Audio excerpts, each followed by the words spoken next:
Et pendant que nous acclamons, nous passons à la suite de notre programme et je vous ai dit que nous aurons un mot pour les étudiants.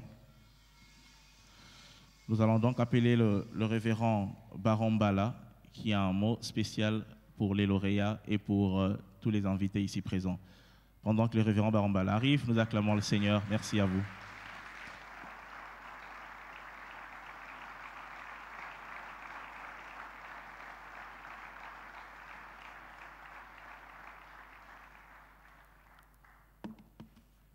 Encore une fois, soyez tous les bienvenus à cette cérémonie de collation de nos étudiants en praxis.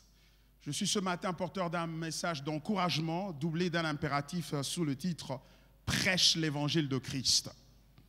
Pour ce faire, je vais emprunter les propos de l'apôtre Paul adressés à son disciple Timothée, pasteur de l'église à Éphèse, propos que nous retrouvons dans la deuxième épître de Paul à Timothée au 4e chapitre, du 1er au 8e verset. Je m'en vais lire. 2 Timothée 4, 1 à 8. Je t'en conjure devant Dieu et devant Jésus-Christ qui doit juger les vivants et les morts et au nom de son apparition et de son royaume.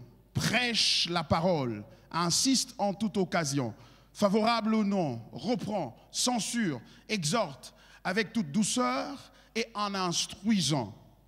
Car il viendra un temps où les hommes ne supporteront pas la sainte doctrine, mais ayant la démangeaison d'entendre des choses agréables, ils se donneront une foule de docteurs selon leurs propres désirs, voulais-je dire. Détourneront l'oreille de la vérité et se tourneront vers les fables. Mais toi, sois sobre en toutes choses, supporte les souffrances, fais l'œuvre d'un évangéliste, remplis bien ton ministère. Car pour moi, je sers déjà de libation, et le moment de mon départ approche. J'ai combattu le bon combat, j'ai achevé la course, j'ai gardé la foi. Désormais, la couronne de justice m'est réservée. Le Seigneur, le juste juge, me le donnera dans ce jour-là, et non seulement à moi, mais encore à tous ceux qui auront aimé son avènement. C'est la parole du Seigneur. Il y a bien de choses qui peuvent être dites sur ce texte, mais pour le besoin de concision, vu le contexte dans lequel nous nous trouvons, nous allons tout simplement insister sur une seule chose.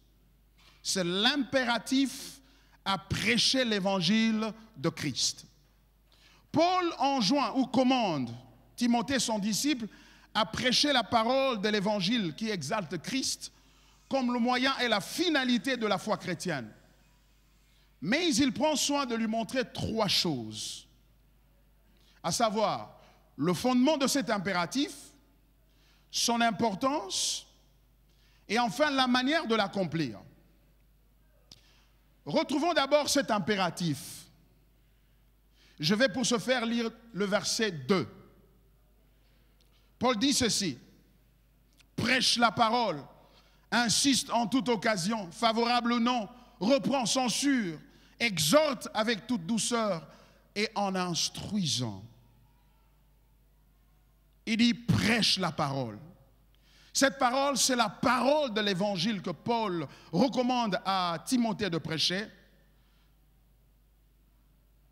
Cette parole, c'est la même parole qu'il lui avait enseignée, car il dit au second chapitre du même livre, 2 Timothée chapitre 2 verset 2, « Et ce que tu as entendu de moi en présence de beaucoup de témoins, confie-le à des hommes fidèles qui soient capables aussi de l'enseigner aux autres. » Vous avez durant cette formation reçu des enseignements importants qui ont bousculé vos convictions et qui ont amélioré, nous le croyons, votre perception de la personne et de l'œuvre de Christ et donc de la vie chrétienne.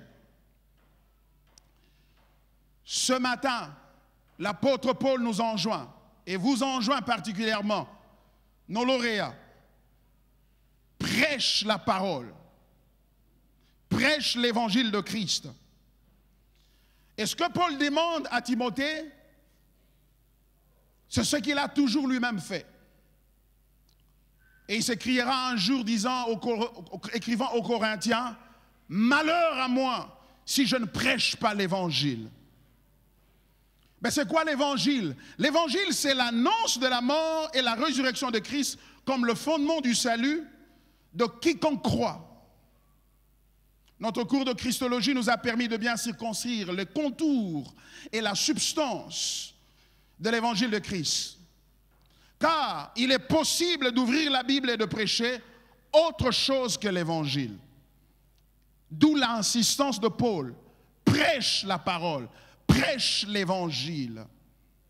Mais d'où vient cet évangile et le commandement à prêcher? Paul en donne le fondement.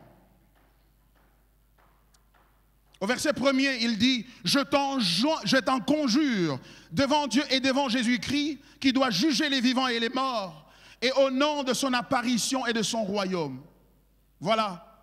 Cet évangile, c'est Christ qui en est le fondement. Paul ne lui apporte pas un autre évangile, sinon celui que Christ lui-même a prêché et celui qu'il a recommandé à ses apôtres de prêcher. Nous ne prêchons pas parce que les hommes souffrent, mais parce que Christ veut régner. Il s'agit de son royaume, il s'agit de lui. Le but de l'évangile n'est pas de mettre fin à la souffrance des hommes, mais de glorifier Dieu, de glorifier l'apparition de Christ et son royaume. Paul voulait tout simplement attirer l'attention du jeune Timothée sur le fondement de cet impératif à prêcher l'évangile, à savoir la personne et l'œuvre de Christ. Et toute la divinité dans sa Trinité est impliquée dans cette œuvre, car il dit, je t'en conjure devant Dieu et devant Jésus-Christ, qui doit juger les vivants et les morts, au nom de son apparition et de son royaume. Et Jésus lui-même a dit, dans Jean chapitre 15, verset 16, « Ce n'est pas vous qui m'avez choisi, mais moi je vous ai choisi et je vous ai établi, afin que vous alliez, que vous portiez du fruit et que votre fruit demeure, afin que tout ce que vous demanderez au Père en mon nom, il vous le donne. » Paul voulait rappeler à Timothée que le commandement qu'il lui donnait venait de Jésus-Christ lui-même, qui ultimement avait porté son choix sur lui. Ce qui veut dire que ce commandement à prêcher l'évangile vient de Dieu et est lié à l'œuvre de la rédemption en Christ. Timothée pouvait donc, par cette injonction à prêcher l'évangile, percevoir le privilège et le poids de la responsabilité à prêcher l'évangile. Derrière Paul, il y avait Dieu lui-même, son œuvre de la rédemption et son royaume. Et c'est pourquoi Jésus a dit, lorsque vous priez, dites que ton règne vienne. C'est le règne de l'évangile, le règne de Christ et de sa volonté. Car tout a été créé par lui et pour lui. Mais la question que le jeune Timothée pourrait se poser est la suivante. Comment un si grand Dieu peut s'appuyer sur un être aussi faible, imparfait, incohérent et misérable que moi pour établir son royaume? La réponse n'est pas à chercher loin. C'est afin de servir à la louange de sa grâce. Une telle attitude conduit à la dépendance de Dieu pour accomplir l'œuvre. Ainsi que Paul l'a si bien dit, « Je puis tout par celui qui me fortifie. » C'est par Christ et pour Christ. Le fondement ainsi présenté par Paul, il lui présente aussi l'importance de cette commande-là, de prêcher l'évangile. Pourquoi est-il important que Timothée s'engage à prêcher l'évangile? 2 raisons et 2 défis auxquels Timothée est confronté. Au verset 3 et 4, nous lisons, « Car il viendra un temps où les hommes ne supporteront pas la saine doctrine, mais ayant la démangeaison d'entendre des choses agréables, ils se donneront une foule de docteurs selon leurs propres désirs. Détourneront l'oreille de la vérité et se tourneront vers les fables. » 2 raisons donc. La première, c'est la prolifération de faux enseignants qui sont entretenus par le désir des hommes, qui les ont engagés à leur dire ce qui les plaît. Les hommes ont décidé de ne coûter que ce qui les plaît. Et d'où ils se sont amassés des docteurs, des enseignants selon leur goût et leurs préférences.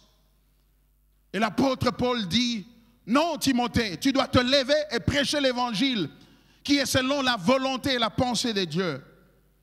Et non cet évangile anthropocentrique, centré sur l'homme et ses désirs et ses ambitions, mais plutôt sur la volonté de Dieu. Bien-aimés, vous pouvez donc comprendre que le temps dont l'apôtre Paul a parlé sont avec nous aujourd'hui. Car la crise présente dans l'Église n'est pas une crise d'église ou de prédicateur. C'est la crise de la rareté de l'Évangile. L'Évangile ou le christianisme ressemble à une espèce de voie en voie de disparition au beau milieu d'une expansion sans précédent de l'Église. Quel paradoxe! C'est l'Évangile qui sauve, c'est l'Évangile qui transforme, et c'est l'Évangile qui délivre. Mais comment se fait-il que nous sommes si nombreux à aller à l'Église et nos familles et notre nation se désintègrent? C'est parce que nous entendons à l'Église, parce que ce que nous entendons à l'Église, voulais-je dire, n'est pas l'Évangile. Car on reconnaît un arbre à ses fruits, dit le Seigneur. Le tronc d'un arbre, ses branches et ses feuilles peuvent tromper, mais le fruit ne trompe jamais. C'est à se demander qu'est-ce qui cause cette expansion de l'Église. La réponse est simple. C'est la distorsion de l'Évangile, ou mieux, sa corruption, qui a ôté à l'Évangile son caractère offensif. La croix a été décentrée. Et l'Évangile a été domestiqué. Conséquence, nous avons perdu la puissance de l'Évangile à transformer les vies et les nations. Le texte le dit, cet Évangile correspond à ce que les gens veulent entendre. Parlant de l'Évangile, la Bible dit que l'homme animal ne comprend pas les choses de l'esprit. Elles sont comme une folie pour lui, car c'est spirituellement qu'on en juge. Il lui faut donc naître de nouveau, devenir homme spirituel afin d'aimer l'Évangile de la croix et d'en produire les fruits. C'est l'humanisation de l'Évangile qui justifie sa popularité aujourd'hui. L'apôtre Paul donc lui dit, parce que il y a des hérésies, tu dois t'élever pour dire la vérité. Deuxième raison, il lui dit ceci. La deuxième raison pour laquelle l'apôtre Paul voulait dire, Timothée doit s'élever et prêcher l'évangile, c'est parce que l'apôtre Paul est sur le point de mourir. Il est dit dans le texte, je vais lire le verset 6. Car pour moi, je sers déjà de libation. Le moment de mon départ approche. J'ai combattu le bon combat, j'ai achevé la course, j'ai gardé la foi. Désormais, la couronne de justice m'est réservée. Le Seigneur, le juste juge, me le donnera dans ce jour-là. Et non seulement à moi, mais encore et à tous ceux qui auront aimé son avènement. L'apôtre Paul est en train de dire à Timothée, tu ne m'auras plus pour longtemps, je suis en train de partir. Apprête-toi, prépare-toi à prendre la relève. Les aînés ne seront toujours pas là. Le pasteur Raoul, le pasteur Baron ne seront toujours pas là. Le moment viendra où nous disparaîtrons. Et c'est pour cela que nous voulons préparer une génération qui viendra après nous pour continuer à annoncer l'évangile de la croix de Christ, de l'amour incommensurable, insondable de Dieu. C'est maintenant que Timothée doit prendre courage et prendre la relève. Le choix de Dieu a déjà été jeté sur lui. Trop tard pour vous. Vous êtes déjà choisi par Dieu. Vous devez vous lever et prendre les responsabilités de prêcher l'évangile. Cependant, Paul lui laisse des repères. Il lui dit comment il doit accomplir ce travail. Et ça me conduit à mon troisième point. La manière d'accomplir l'ordre ou la commande de Dieu. Paul lui donne des injonctions à deux niveaux. D'abord, il doit afficher une attitude. Et les verbes que l'apôtre Paul utilise ici sont tous à l'impératif. C'est-à-dire, c'est un ordre. Il n'y a plus de choix. Tu es déjà pris par le coup. Premièrement, il dit, sois sobre. Ça veut dire, aie le contrôle de soi, le contrôle de toi-même. Contrôle l'influence des émotions ou même de l'alcool qui a le potentiel d'obscurcir ta réflexion. Tu as besoin de lucidité de pensée. Tu as besoin de clarté de pensée. Tu en as besoin pour accroître ta perception de la réalité autour de toi et de la volonté de Dieu. Et c'est l'apôtre Paul qui dit dans Romains chapitre 12, partie verset 2, « Ne vous conformez pas au siècle présent, mais soyez transformés par le renouvellement de l'intelligence, afin que vous discerniez quelle est la volonté de Dieu, ce qui est bon, agréable et parfait. » Bien-aimés dans le Seigneur, vous avez été formés pendant 3 semaines, vous avez reçu l'instruction de Dieu. C'est pour apporter la clarté à votre pensée, pour que vous puissiez comprendre l'environnement qui est autour de vous, mais surtout la volonté de Dieu. La volonté de Dieu est que tout soit sauvé par la prédication de la croix, par la prédication de l'évangile. Deuxième chose, non seulement que Timothée doit être sobre, mais deuxièmement, et c'est très important, il dit supporte les souffrances. L'accomplissement de l'œuvre sera accompagné des souffrances. Les hommes n'aiment pas la vérité, car pour eux, l'erreur est plus lucrative que la vérité. L'hérésie est plus lucrative. Elle paye mieux. L'évangile de la prospérité, l'évangile de ceci ou de cela. Par conséquent, toute personne qui dit la vérité représente une menace pour leurs intérêts, les intérêts de ceux qui prêchent pour le ventre, pour le lucre. Par conséquent, ces pseudo-prédicateurs vont directement ou par proxy persécuter ceux qui disent la vérité. Ils vous persécuteront. Car ceux qui veulent vivre pieusement en Jésus-Christ seront persécutés. Vous ne ferez pas l'unanimité avec le genre d'évangile que vous avez reçu. Il y en a qui se dresseront contre vous. Mais ayez un front dur. Car c'est à ce prix que vous entrerez dans la gloire. Troisièmement, il dit, fais l'œuvre d'un évangéliste. C'est-à-dire, proclame l'évangile. Timothée était un pasteur. Mais au centre du ministère, il n'y a qu'une seule réalité, c'est l'évangile de Christ. Et nous le prêchons avec différentes perspectives, mais c'est le même message. Le salut par grâce au moyen de la foi, en la personne et l'œuvre de Christ. Reste christocentrique dans un monde qui préfère un évangile anthropocentrique. Numéro 4, il lui dit ceci, remplis bien ton ministère. C'est une injonction. Fais bien ce à quoi Dieu t'a appelé. En d'autres termes, sois fidèle à ce que le Seigneur t'a demandé de faire. Ne cherche pas la grandeur, cherche le Seigneur. Ensuite, Paul lui demande de s'inspirer de lui comme son modèle, disant, j'ai combattu le bon combat. En d'autres termes, il lui dit, voilà ce que tu dois faire. Voici l'attitude que tu dois avoir. Mais, regarde-moi. J'ai combattu le bon combat. C'est-à-dire que c'est possible. Ce que je te demande n'est pas au-delà de tes efforts. C'est quelque chose que tu peux accomplir. J'ai achevé la course. Je suis allé jusqu'au bout. Ce n'est pas un sprint de 100 mètres. C'est un marathon qui demande l'énergie, la stratégie et bien plus la sagesse pour arriver jusqu'au bout. Et il ajoute en disant, j'ai gardé la foi. J'ai gardé la foi. Car ce parcours, ce combat, cette course ne consistait qu'en une seule chose. Garder la foi en la personne et l'œuvre de Jésus-Christ. Gardez la foi. Ne garde pas l'argent. Ne garde pas les biens de ce monde. Ne regarde pas la gloire. Garde la foi. C'est ce que nous vous disons ce jour, bien-aimés en Seigneur. Nous sommes si fiers de vous et en même temps jaloux de vous pour ce que vous avez reçu. Est-ce que vous avez reçu? Gardez-le, gardez le dépôt. Et en conclusion,